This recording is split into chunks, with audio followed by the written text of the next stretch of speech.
Welcome to another edition of Our City. Please keep in mind that on Thursday, March 23rd, we will swear in 3 new fire captains in council chambers at 11 o'clock in the morning. On Saturday, March 25th, there will be many stops. First, the Rotary Club is holding its annual pancake breakfast at school number 21. If you're in the mood for pancakes, come to school 21 on Shelley Avenue. And then the 50th anniversary of the Elmore Youth League Parade will begin at Baker Place. And then we'll celebrate Women's History Month at the Peterstown Community Center, honoring some women leaders of our community. And then finally, the lobby will host the Chamber of Commerce for a Women's Leadership Conference. These events are open to the public. Residents can visit our social media accounts to learn more about these events or any other events. Or you can call our public information office at 908-820-4124. And keep in mind that vaccines are still available. You can go to elizabethnjvaccine.org to schedule a vaccine. While COVID is clearly reduced, it is not over. And personal responsibility is extremely important. So if you need any more information on this, vaccines, or any other events, just call our public information office at 908-820-4124. Now, I'm pleased to be joined on this week's show by the Union County Surrogate, Mr. Christopher Hudak. Surrogate, welcome to the show. Thank you, Mayor. Appreciate you having me on.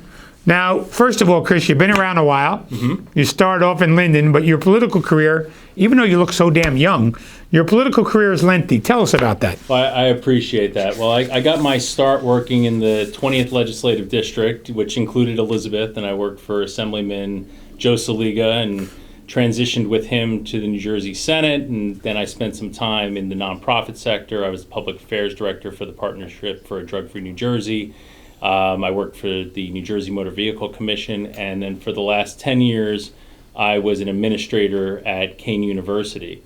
And at the same time, for the past 12 years, I've been a commissioner, and it was formerly a freeholder in Union County. Well, when you're as old as me, you still call them freeholders. I know that's not politically correct anymore, but I grew up with that title, right? So you were elected. I respond to both. You respond to freeholder. Yeah. Okay. So how did you get involved, Chris? You talked about working for then Assemblyman Saliga, who eventually went to the Senate. You had to be were you in college then, or high school, or? Oh, no. I mean, I was in a very active family. And so I lived in a part of Linden where over by Bayway Circle, and there was a school in that neighborhood that closed down when I was very young, and my parents decided to get active because they were unhappy the school was closing down. And so I got active by handing out flyers. And what school was that? School number 3. Oh, really? Yeah, over on Greer Avenue. And so that was my entry into politics, and my parents started running for office and getting involved, and I got to meet people, and eventually got the opportunity to actually work on some campaign, get paid a little bit. Yeah, well, your mom was a long-time server on the school board, right? Yeah, she was. She loved it, very passionate about the service for about 20 years, and it was really something she enjoyed. And school board is, by my estimation, is probably the best public service. You work so hard, you work so many hours, no compensation, but monetarily, but in terms of what you can do to improve the lives of children in your community is just amazing. And you went to law school? I did. I decided to go back to law school, midlife. My wife likes to point out I had a bit of a crisis. Could have bought a boat, but instead I decided to go back to law school at night. And my family was very supportive of that. I'm glad I did. And you have a couple of kids too, right? I do. Katie and Jackson. Katie's 12 and Jackson's 7. And I have a very forgiving wife who permits me to do all of this. Now, Chris, you first got involved in politics. Was your first elective office freeholder?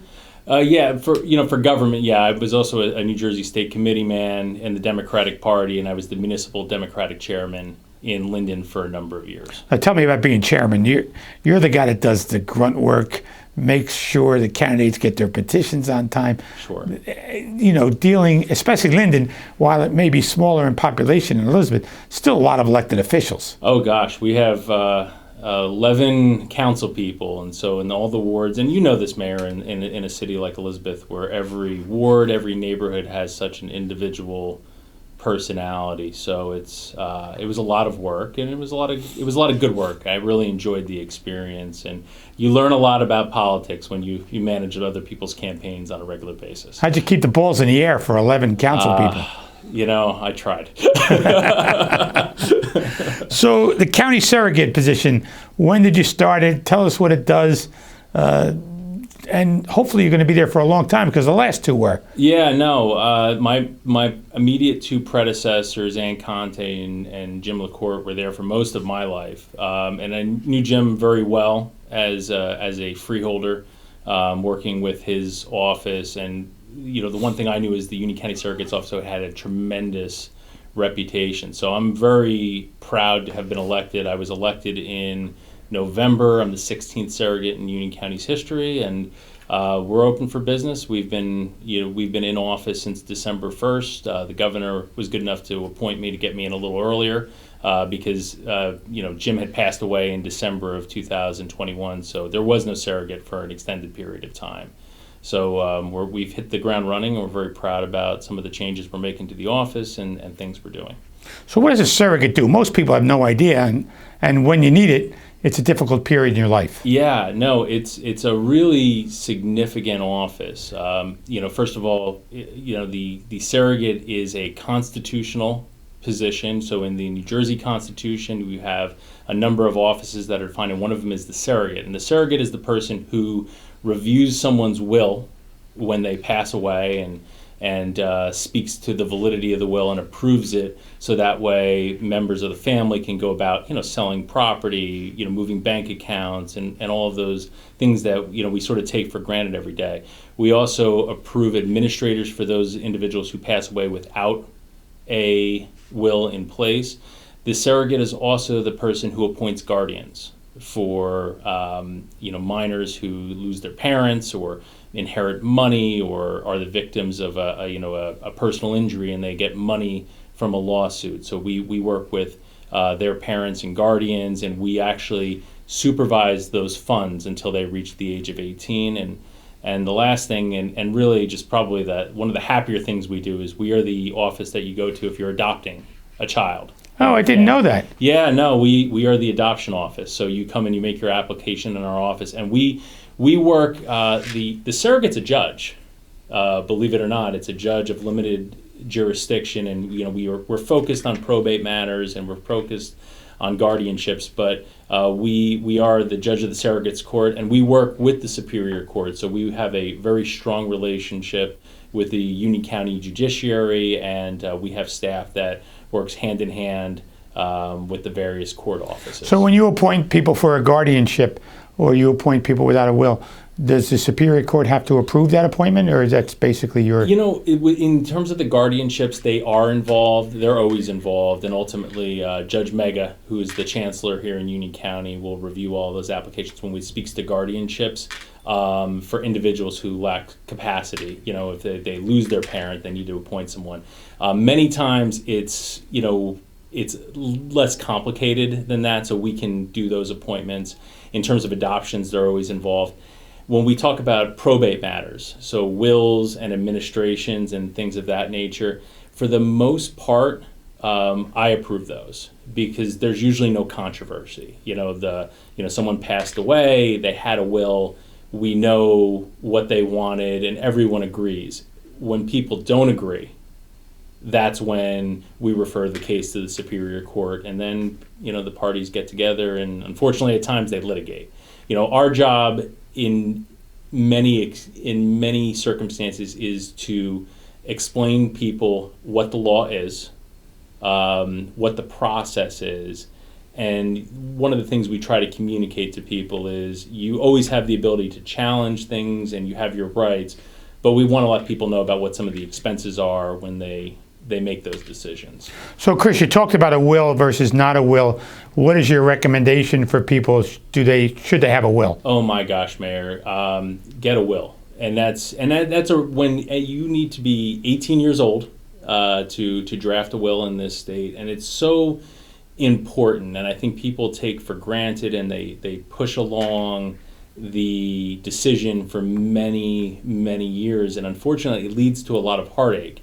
We deal with a lot of emotional issues in the surrogate's office. So when someone passes away and they have that will, usually that individual has made those decisions, they have those plans in place. When we talk about administrations of estates, that's a lot of times someone passed away in an unexpected way. So it's a question of laying out, what their obligations are and who has the rights to do that on behalf of the person who passed away. So we actually go out to the community and we try to explain the importance of having a will, as well as other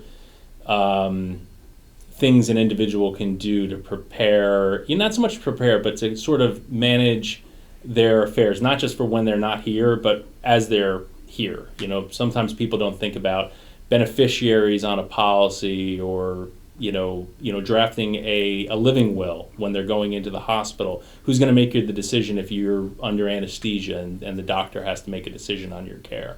So we try to communicate those to the public. So, Chris, what's a typical day like? I mean, this sounds like a lot of policy, but what's a typical day that you'll do? Well, we are in the Union County Courthouse. Our main office is there, and so we have a very dedicated staff. We're open from 8:30 a.m. to 4 o'clock. And we see individuals all throughout the day on various matters involving the probate of wills, administrations. We have staff that goes to court. So it's really about working with the public on whatever their needs are on a particular day. Challenges? Oh, of course. And obstacles? Sure. And you know what? I think, and this, Mayor, being in government, I think a lot of times it comes down to being calm and explaining to people what their rights are and what they can do.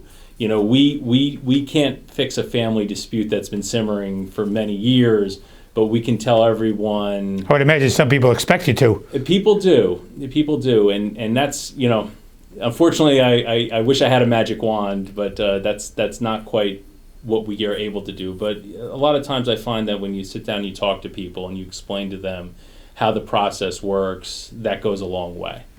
And your tenure in the surrogate's office is a 5-year term? It is. And so when you do things, what do you hope to be in year one? You're in year one now, or year two? Yeah, well, we're in year one. You're in year one. We've been in office since December 1st, so we're 4 months in.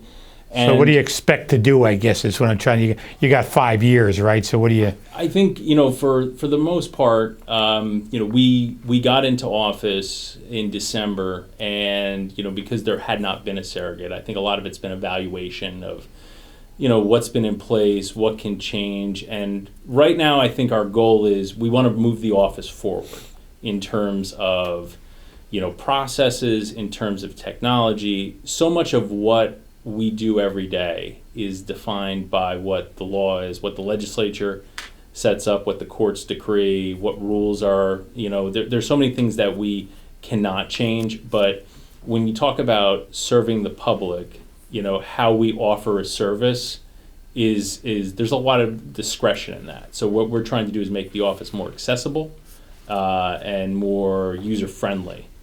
And how do you basically define your role with constituents? Because even though you're a judge, as you said earlier, you still got to campaign for your position. Well, and judges don't do that in New Jersey. It's an odd position in that way.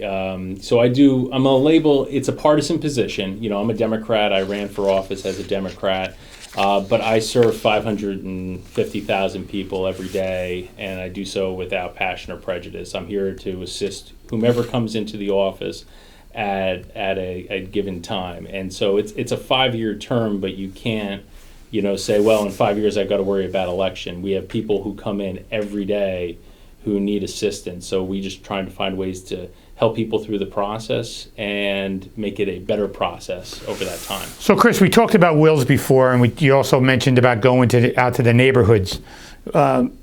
We know in the past we've had surrogates visit mostly seniors. I guess my question is, how do you reach the younger people who probably don't do the wills, but are also not congregating like seniors at a club?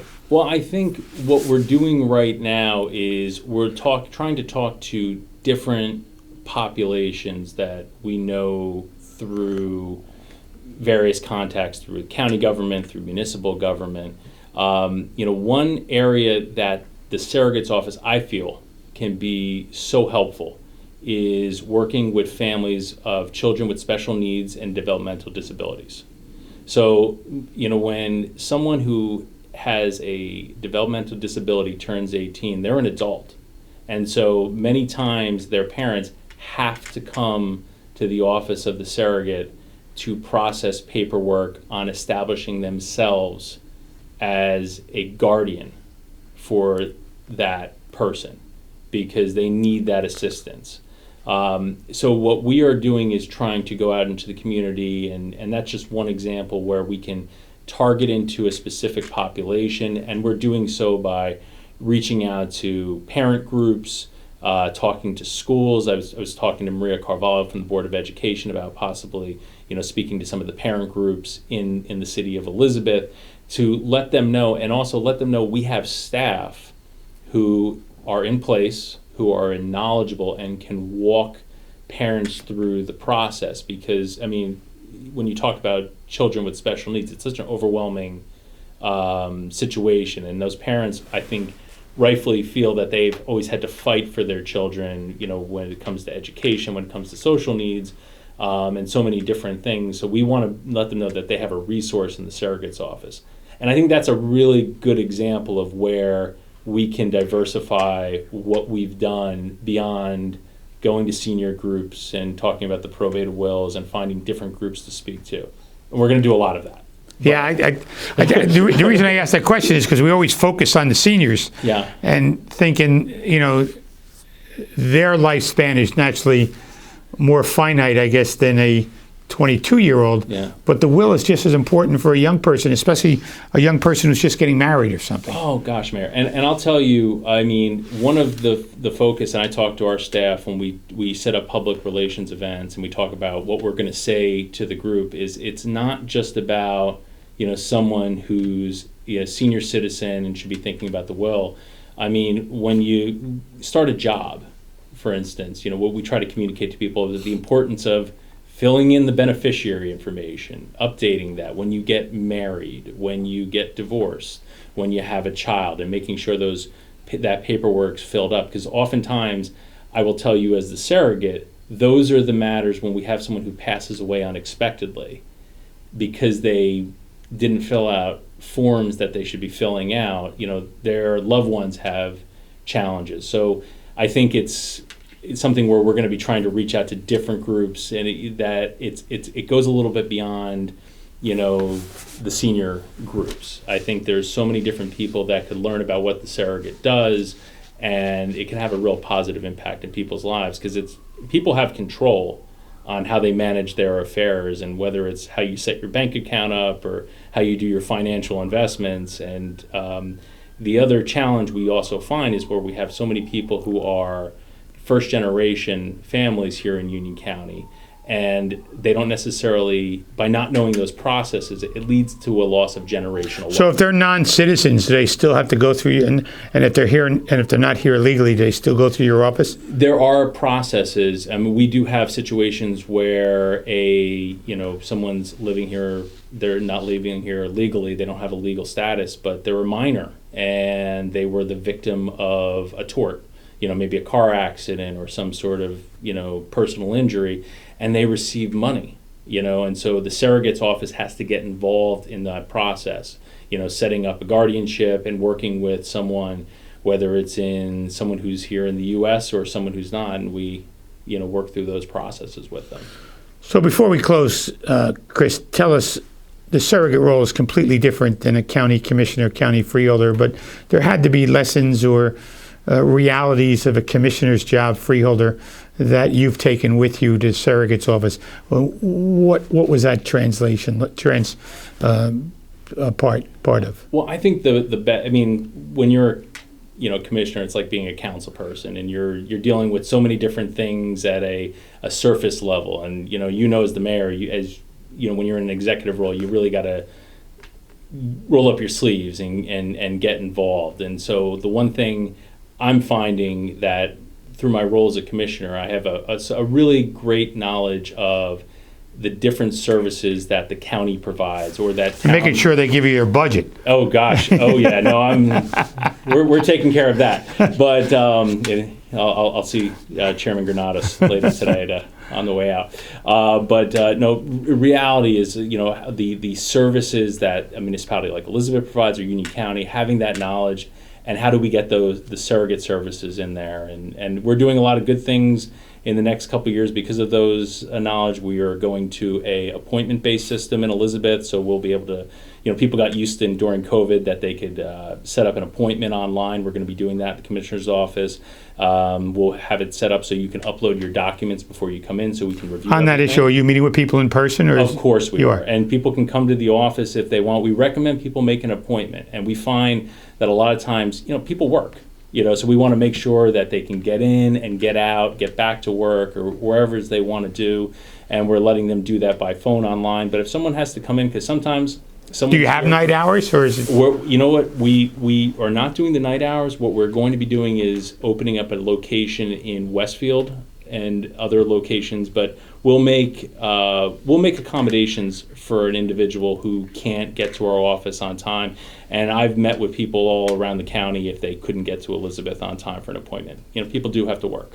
Mr. Surrogate, I want to thank you for taking the time to leave your office, come over here to City Hall and tape this show so many of our viewers can understand not only the role of the surrogate, but also how important it is to have a will like you drove home. And then, at a most difficult time in their life, they can see somebody as compassionate as you to deal with those issues. I appreciate it. Thank you, Mayor. Thank you for coming in. For Surrogate Chris Hudak, I'm Chris Bollwage. We'll see you next week on another edition of Our City.